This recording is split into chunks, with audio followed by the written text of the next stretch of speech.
Pastor Aaron and I are doing a sermon series on the book of James for the next little while, and today I'm doing an overview of the 5 chapters. In fact, remember that I asked you earlier this week to sit down and read through the entire book at least once in one sitting, maybe even 2 or 3 times, and try to answer one question.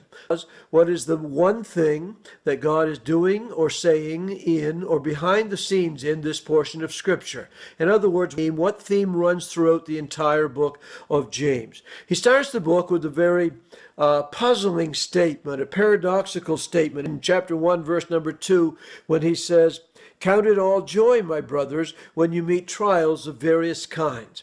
Let's be honest, not many of us greet our trials with great joy. And yet this seems to be one of the things that James is hinting at throughout the entire book.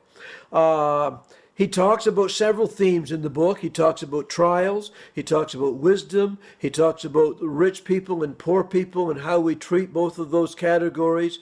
He talks about how hard it is to control our tongue. He talks about being steadfast in many situations in life. He talks about the steadfastness of God. And he even at one point talks about healing faith.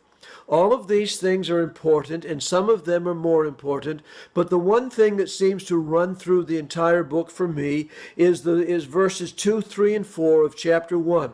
James is writing to us to encourage us to remember that genuine faith brings us to fullness of life. Here's one way that we might say it over and over again over these next few weeks.